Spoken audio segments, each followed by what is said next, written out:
Let's talk about money.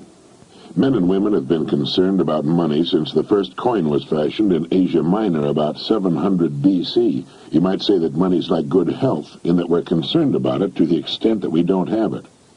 The purpose of this message is to get down to basics, to clear the air surrounding the entire subject of money.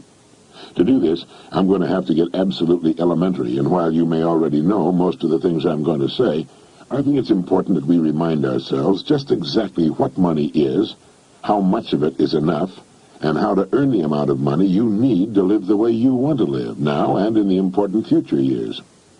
To begin, let's get rid of the old myth, once and for all, that money is bad or unimportant. It is not bad, and it is important, vitally important. It's just as important as the food and clothes it buys, the shelter it affords, the education it provides, and the doctor's bills it pays. Money is important to any person living in a civilized society. To argue and split hairs to the effect that it's not as important as other things is absurd. Nothing will take the place of money in the area in which money works. That's all there is to it. What is money? Money is the harvest of our production. Money is what we receive for our production and service as persons, and which we can then use to obtain the production and service of others. We can quite often accurately gauge the extent of our production and service by simply counting the amount of money we receive for it. You will still hear people say, money won't bring happiness. The earning and possession of money has brought a lot more happiness than has poverty. Money's a warm home and healthy children. It's birthday presents and a college education. It's a trip abroad and the means to help the older people and the less fortunate. We're not saying that piling up a lot of wealth is important. What we are saying is that money is important because it's the only reward which is completely negotiable and can be used by everyone. Look at it this way. A diamond is more valuable than a lump of coal, yet that's exactly what a diamond was at one time. And just as a lump of coal can be transformed into one of the world's most valuable objects, a human being can vastly increase his own value to the world. Try to remember this formula. The amount of money we receive will always be in direct ratio to the demand for what we do, our ability to do it, and the difficulty of replacing us. A highly skilled human being is worth more money in our economy than a person who is not highly skilled and who can be easily replaced. This is not to say that one person is any better than any other person. Remember that in this message we're only talking about money, nothing else. This is why there are few limitations on a person within his company and industry. His income will be in exact proportion to the demand for what he does, his ability to do what he does, and the difficulty of replacing him. That's why the whole idea of trying to get something for nothing is ridiculous and won't work. A top jockey will earn upwards of $200,000 a year, which will represent 10% of the winnings of the horses he rides. You might say riding a horse serves no useful purpose. But the demand is there, useful or not. It's the same with a star in show business. His or her income will very accurately reflect the demand for what he or she does. And that's why preparation for life is so important. Luck has been defined as what happens when preparedness meets opportunity.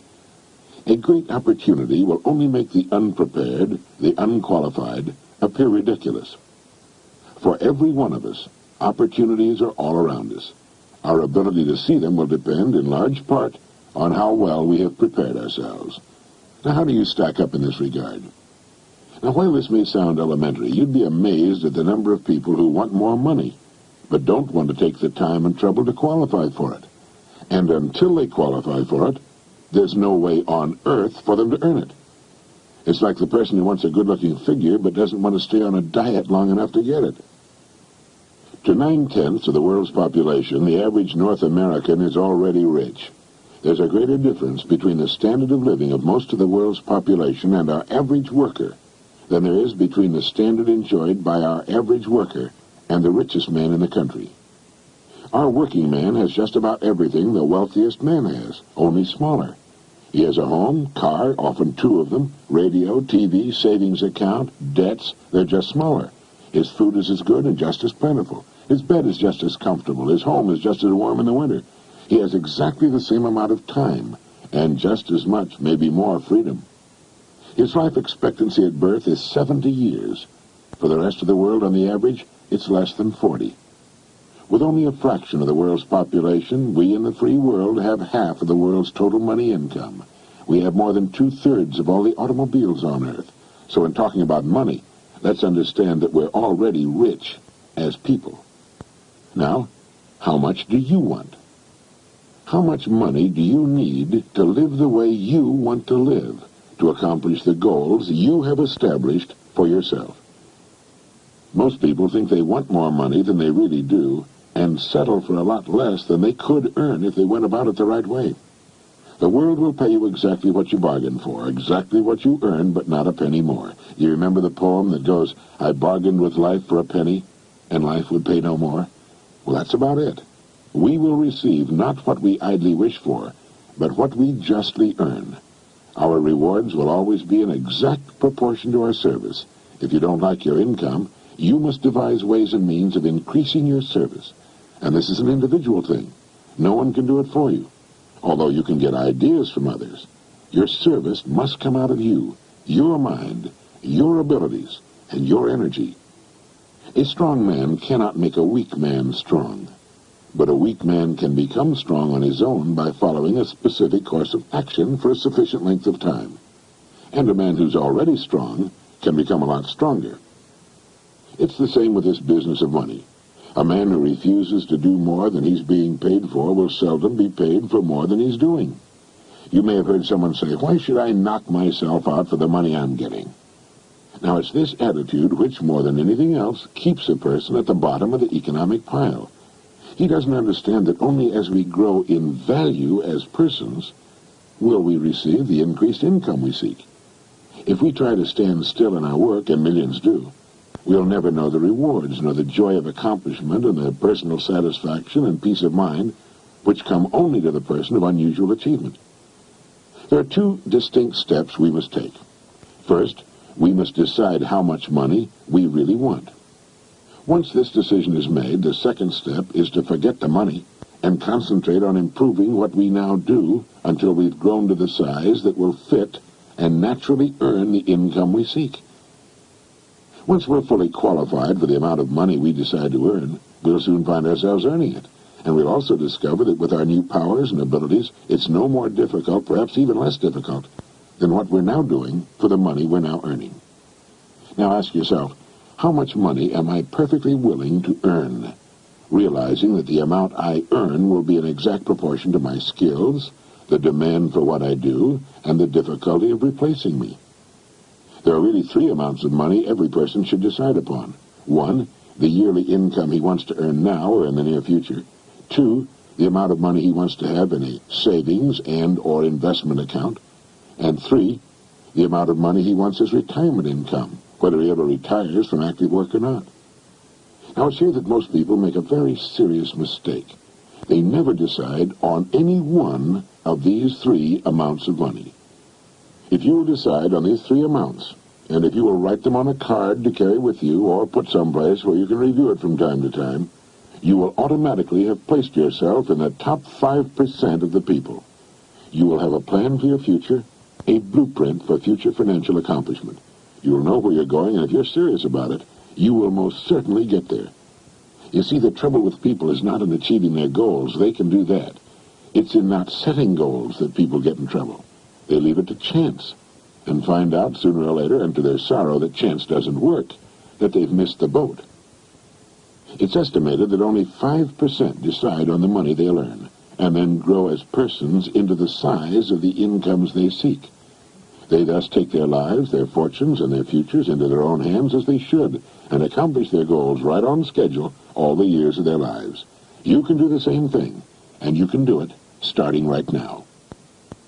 There are two kinds of people where money's concerned.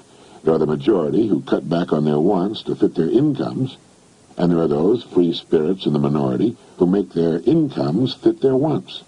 Now, which is best for you? You must decide. Ben Franklin gave us the secret to wealth. He said the road to wealth lies in augmenting our means or diminishing our wants.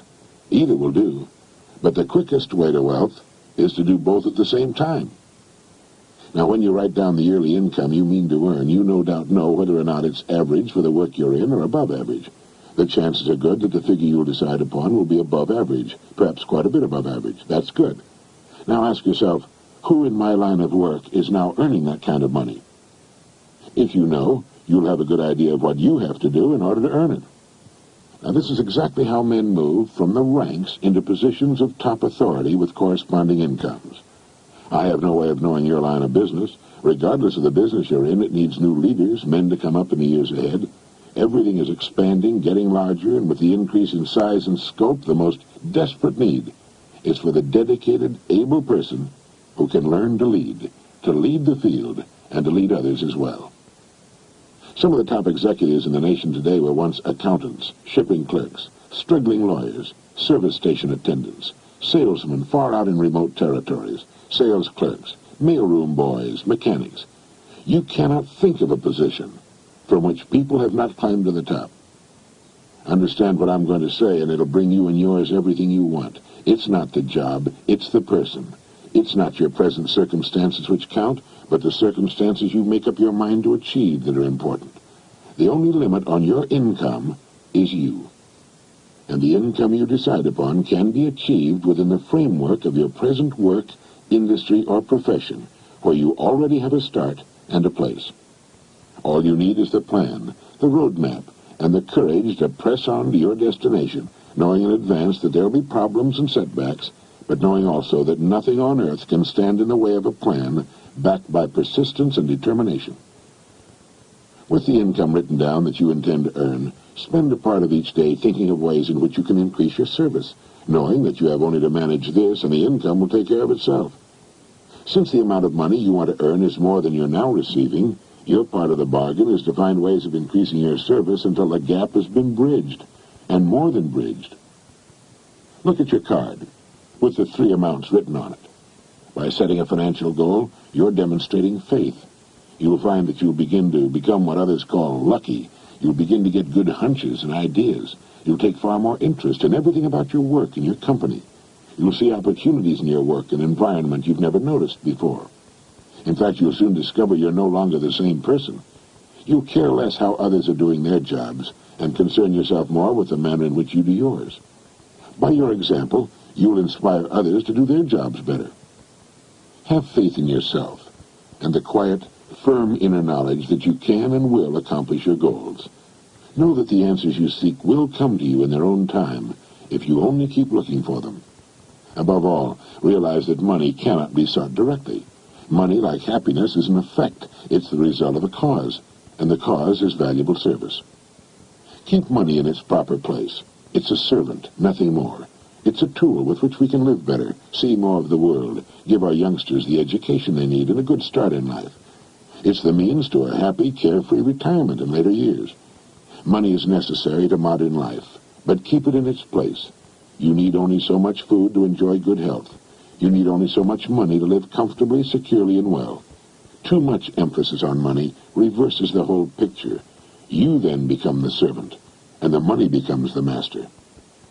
As Horace Latimer put it, it's good to have money and the things money can buy, but it's good, too, to check up once in a while and make sure that you haven't lost the things that money can't buy.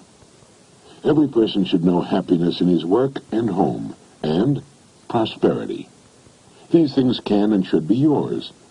Now, play this message as often as you can during the next week. Fix your plans firmly in your mind, and relax. Keep cool and calm. Be as serene as you possibly can be. You have nothing to worry about.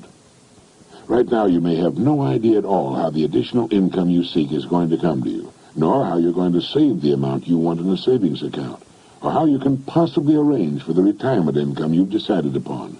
That isn't important. Remember that the only really important thing is that you know what you want. If you do, you must become what you think about. Be realistic about your financial goals, for as you reach them, you can then set higher goals. Trying to jump too far too soon can often result in confusion, tenseness, and worry. Take your growth in sensible, logical steps, remembering that the big thing is that you know what you want, and that you realize your rewards will match your service. That is, that you must devise ways and means of actually becoming the person who is worth the amount of money you have established for yourself. A person may be worth more than he's getting for a while, but the two will match up. They have to. In fact, unless a person is worth more than he's now receiving, he cannot move ahead. He's receiving all he's worth.